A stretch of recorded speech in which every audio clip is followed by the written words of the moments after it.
김영길 목사님께서 학생인권 조례 맹점에 대해서 말씀해 주시겠어요? 먼저 학생인권 조례는 우리가 지켜야 할 법적인 어떤 조례로서 근거가 되는데요. 법적으로 문제가 있다. 이제 이 말씀을 먼저 드리고 싶어요. 즉 무슨 말이냐? 인권의 업무는 국가 사무이다. 일반 지방자치단체에서 이 조례를 제정할 수 있는 그런 게 없다는 거죠. 우리 대법원의 판례 보면 우리 조영길 변호사님 더 잘 아시겠지만은 이 교권은 국가 사무라고 명확히 판례상으로 나와 있어요. 그러나 학생의 권리 문제도 이것은 지방자치단체에서 다뤄야 되는 문제가 아니다라고 말씀을 드리고 싶고요. 그리고 이게 보편적 인권이 아니다 보면 어떤 인권이냐면 계급 투쟁적 인권, 즉 학생들만의 권리를 부여함으로 해서 교사들의 인권을 오히려 침해하게 되고 역으로 자기들만의 어떤 세계를 구축해 나가면서 법적인 어떤 도발적 행위가 되는 법적 쿠데타 현상이라고 이제 볼 수가 있는 거죠. 그래서 이 학생 인권 조례는 원천적으로 한계가 있다. 그 말씀을 먼저 드리면서 두 번째로 학생들의 그 권리만 있고 의무는 없다는 겁니다. 즉 교사와 학생의 어떤 대결 구도로 만들어가는 거죠. 이것은 부모의 양육권은 철저하게 배제하고 모든 현상을 법적인 권리로 해석한다는 겁니다. 예를 들어서 학생인권조례 같은 경우에 경남 학생인권조례나 서울 학생인권조례 보면 학생의 권리는 한 40개가 돼요. 정도로 이 권리와 의무 관계가 아주 불명확하고 불균등하게 되어져 있다는 겁니다. 그중에 우리는 통상 권리를 보장하려고 그러면 어떤 법원이나 경찰에서 우리를 권리를 보장하는데 학생의 인권을 보장한다 함으로 해서 학생인권센터를 만들고 뭐 학생인권보장위원회를 만든다든지 의회를 만든다든지 이런 식으로 별도로 자기들끼리 만들어서 학생인권을 보장하겠다는 이런 특이한 이런 구조를 가지고 있는 거죠. 그 속에서 부모의 권리는 철저하게 배제시켜버리는 그런 사례입니다. 최근에 보니까 아주 재미나는 현상이 있더라고요. 학생에게 욕을 들으면 교사는 300만 원 보험을 받는 이런 현상도 있는 정도로 이것은 이제 교권이 그만큼 이제 침해되는 그런 현상이라고 볼 수 있겠죠. 이 학생의 인권에 대한 개념 자체가요. 유엔의 아동권리 협약을 가져온다고 그러면서도 실제적으로 권리만 가져왔어요. 의무 수행은 일체 없이 아주 기형적인 그런 현상이라고 볼 수 있겠습니다.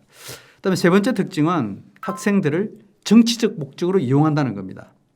특별히 진보 교육감이나 정교조 출신 등 특정 당에서 학생인권 조례를 추진하는 것만 봐도 알 수가 있고요. 이 학생인권 조례의 목적이 제가 그런 이야기 직접 들었습니다.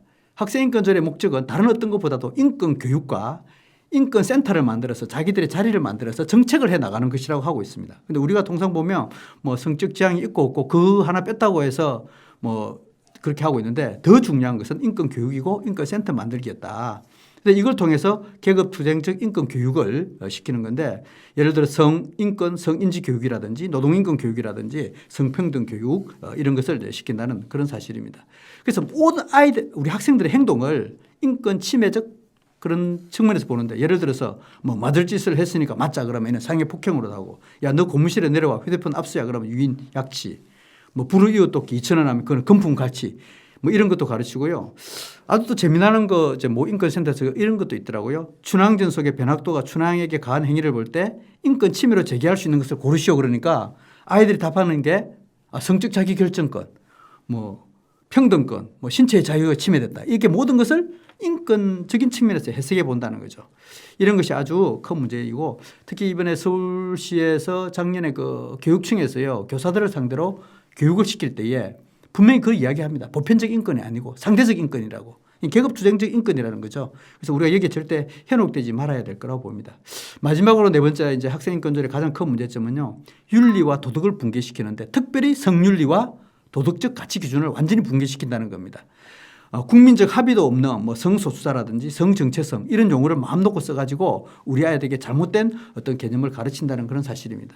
제가 우리 염원장님께서 군대가 어떻게 그렇게 동성애가 심해지냐 그러는데 제가 그네들 면담해 보니까요. 학교에서 성소수자 그런 인권을 다 배워요. 이게 잘못된 용어가 벌써 교과서를 통해서 또 학생인권 조례를 통해서 들어온다는 사실입니다. 이것 때문에 우리 정상적 과정과 모든 국가 공공질서 이런 것이 다 붕괴지어지는 것이 바로 학생인권 조례의 큰 문제점이라고 이제 보여줄 수 있겠습니다. 그리고 학생인권 조례의 가장 큰 부작용은요. 학생 스스로 자신이에요. 더 어떤 누구뿐만 아니라 뭐 자기들 인권을 보호해 준다고 하면서 자기 결정권만 중시하고 자기 인권만 중시하다 보니까 학생인권 조례의 가장 큰 피해자는 누구냐?